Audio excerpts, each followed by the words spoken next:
some games are so big, so heavily anticipated that we can't cover them in just one sitting.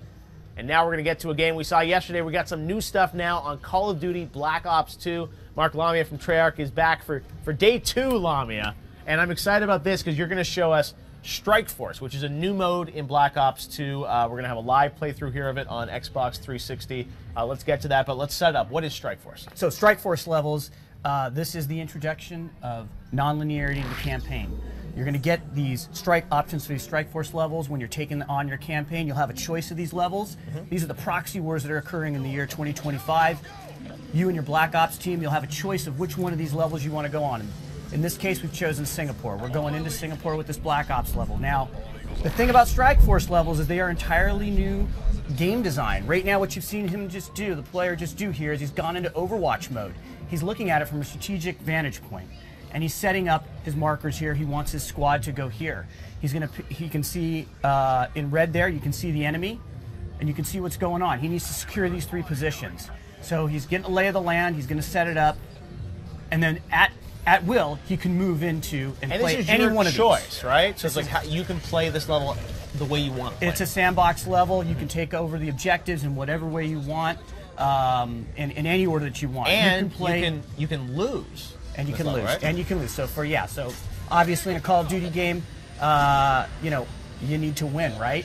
Not anymore. In this case with Strike Force levels, if you lose, we'll take account of that in the story, and the story will progress. Now, of course, if you want to go back and play, which I know you're a completionist and you'll probably want to go and do that, all of course. achievements. But the story will progress forward, and it'll take note of how you performed in these levels, and the story will progress. So one of the things about these levels is you can play any one of the people on your Black Ops squad, and you can take over any of the machinery and the equipment on the battlefield that you go in with. So in this case, what will happen is you'll start to bring in reinforcements. He's obviously trying to take this position here, and his team is battling. He's going into Overwatch mode here.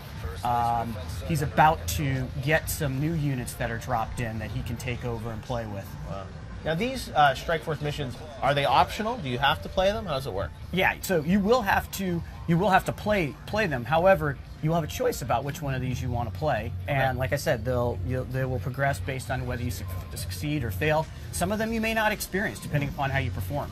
And these are certain kind of throughout the campaign, you'll have different Strike Force moments or missions that connect to the story. You got it. You got it. That's exactly it. And so it's unique in both structure, but also in gameplay. And right here, he's taken over.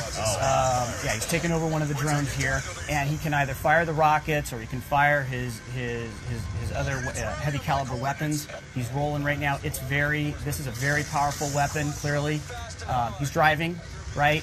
It's a different game mechanic altogether, so you're both driving and you're fighting here. Right. The other side has some of their own drones as well. That's a cognitive land assault weapon. That's a very heavy piece of machinery. You have access to that on your side as well in this particular level.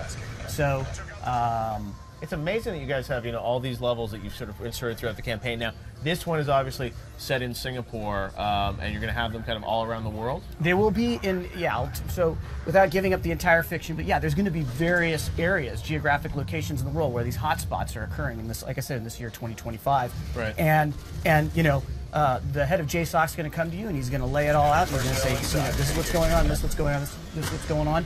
Where do you want to go? Make a choice. Make a choice. You'll make a choice, and then the fiction will progress, and it'll take account of your choice. Interesting. All right, so we'll branch a couple times, and you'll get to see. You can really play through this game multiple times. There's a lot of replayability here because of the Strike Force missions. Yeah, no, absolutely. So replayability, not only with the levels, but inside the levels. So right now, the way he's playing this, he's now taken over a quad.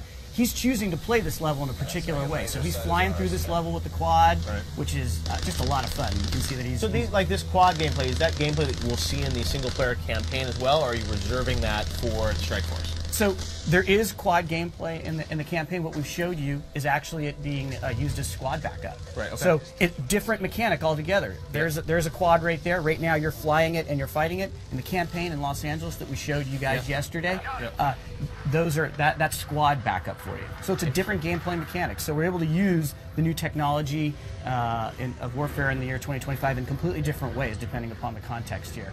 All right, Marco, I think we're going to have to leave it there. That is Strike Force, though. You got so much coming for Call of Duty Black Ops 2 Strike Force. We saw a campaign yesterday. multiplayer this summer as well, right? Absolutely, and don't forget zombies, Jeff. That's right, the zombies are coming.